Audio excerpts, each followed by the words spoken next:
আসসালামু আলাইকুম। আমাদের প্রবাস জীবনটা আসলে জীবনটা শেষ করার একটা মেশিন। মহান আল্লাহ সুবহানাহু ওয়া তাআলা আমাদেরকে আসলে এত সুন্দর একটা জীবন দিয়েছে। আহ, ধরেন আমাদের জীবন উদ্দেশ্যটা কি? আল্লাহর ইবাদত করা, ফ্যামিলির সাথে সময় কাটানো, এটাই তো।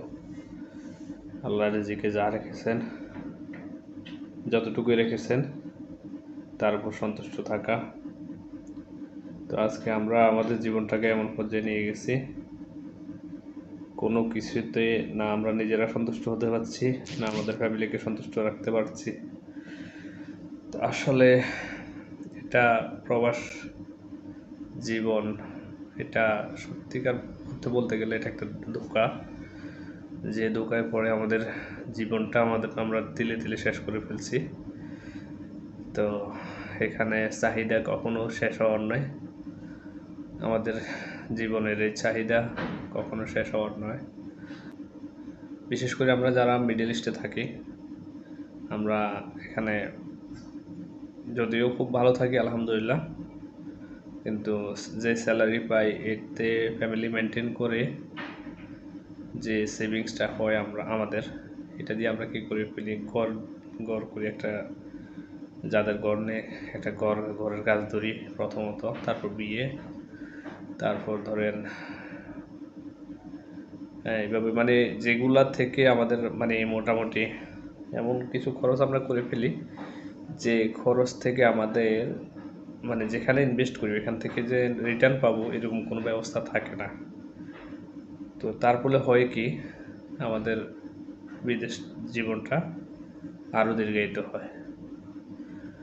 তো সব কিছুই আমরা চেষ্টা করি সমাধান করার জন্য, কিন্তু মাঝখান থেকে আমাদের যে সময়টা পরিবারের সাথে কাটানোর কথা, সেই সময়টা আমরা হারিয়ে ফেলি আমাদের জীবন থেকে। সেই মূল্যবান সময়টা চলে যায়, যা আর ফিরে আসে না।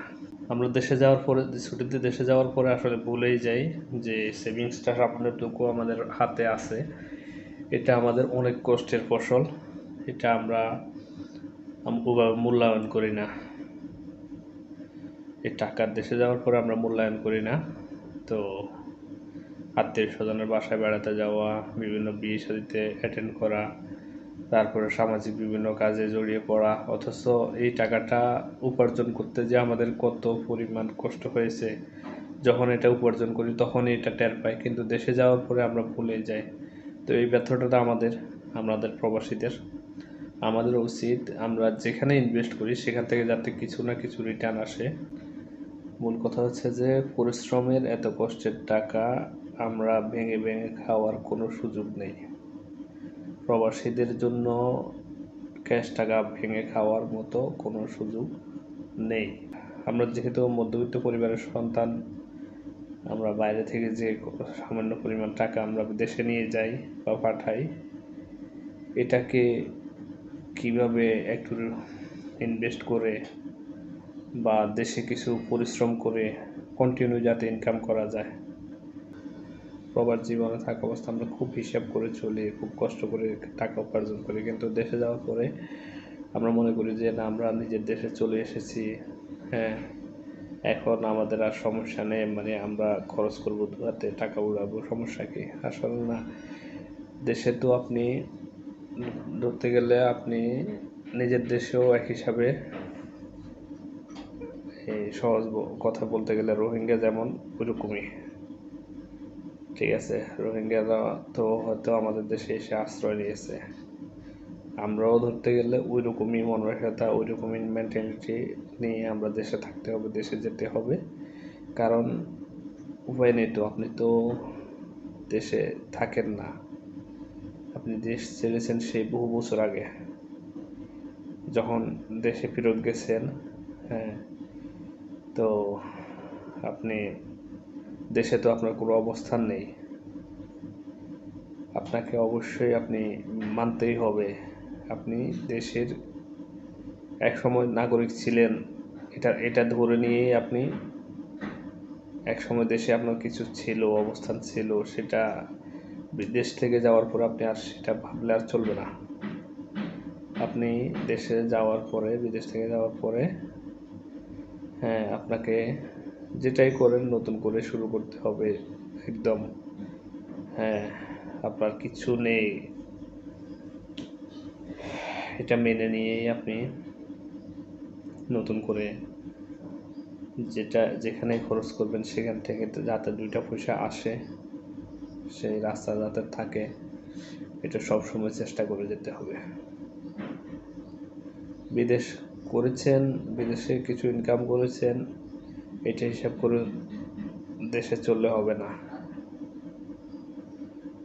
দেশে আপনাকে কি কাজ করবেন, কিভাবে আপনার খরচটা মেনটেন করবেন, সেই রাস্তাটা আপনি বিদেশ থেকে থাকা অবস্থায় চেষ্টা করবেন, মাথায় রাখবেন, কিন্তু কাউকে বিশ্বাস করা যাবে না।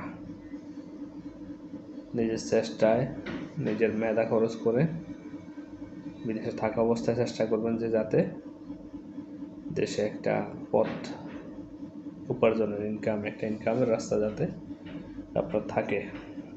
যদি সম্ভব না হয়, দেশে যাওয়ার পরে বসে খাওয়ার তো কোনো সিস্টেম নেই। যদি বসে খাওয়ার কোনো পথ থাকতো তাহলে তো আপনি বিদেশ যেতেন না। আপনি যেহেতু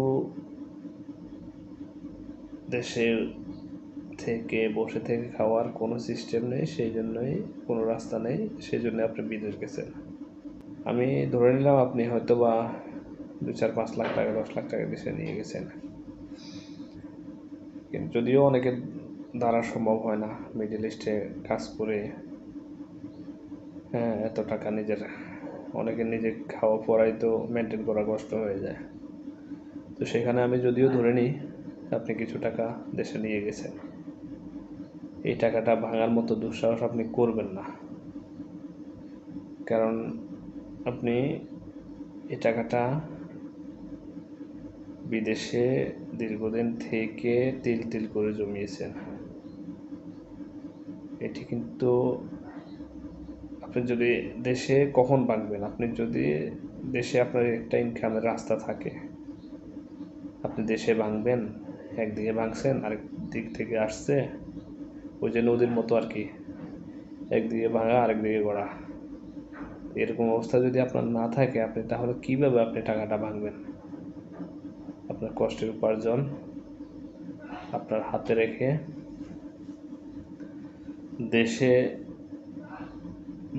বিদেশের কথা আমি বলতে হবে না, বিদেশে আপনারা হিসাব করেই চলেন, আমিও হিসাব করে চলি। প্রবলেমটা হয়ে যায় আমরা যখন দেশে যাই, দেশে যাওয়ার টিকিট থেকে শুরু করে সব কিছুই আমাদের নিজের খরচেই বহন করতে হয়, সব কিছুই দেখতে হয়। তো এই জন্যই আমি নিজেকে আমাকেই উপদেশটা দিচ্ছি।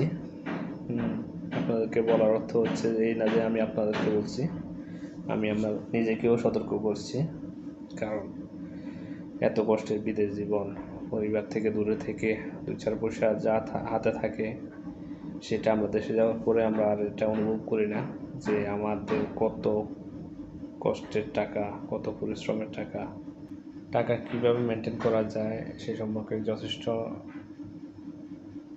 জ্ঞান না থাকাতে, হ্যাঁ, আমাদেরকে এই সমস্যাগুলো ফেস করতে হয়।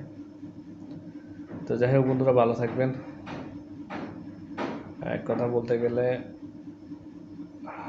মধ্যবিত্ত ফ্যামিলির লোকেরা অনেক কিছু চিন্তা ভাবনা করে চলতে হয়। দেশে যখন ছিলাম তখন একরকম, প্রবাস আসার পরে একরকম, দেশে যখন রিটার্ন করি আমরা আমাদের তখন আরেক বাস্তবতার সম্মুখীন হতে হয়। তো এখনও প্রবাস জীবন চলছে, এখনও প্রবাস জীবনে আছি আমি। তো এই জন্য কথাগুলো আমি নিজেকে নিজে বলা, তার পাশাপাশি আপনাদের সাথে শেয়ার করা, যাতে আমরা দেশে যাওয়ার পরে আমাদের কথাগুলো মনে থাকে, এই কষ্টের দিনগুলো যাতে আমরা ভুলে না যাই। দেশে প্রবাসে যে পরিশ্রমটা করি, দেশেও যেন আল্লাহ সেই তৌফিক দান করে, আমাদের শারীরিক সুস্থতা যাতে দান করে, যাতে পরিশ্রম করে আমরা দেশে গিয়েও চলার চেষ্টা করি। সর্বোপরি আল্লাহ যাতে আমাদেরকে সুস্থ রাখেন, এই প্রবাস জীবনে যা কয়েকদিন আসছি আল্লাহ যদি হায়াত রাখে বা যদি দেশে চলেও যাই, যাতে পরিশ্রম করে যাতে চলতে পারি, আল্লাহ যেন সেই তৌফিক দান করে, এই আর কি।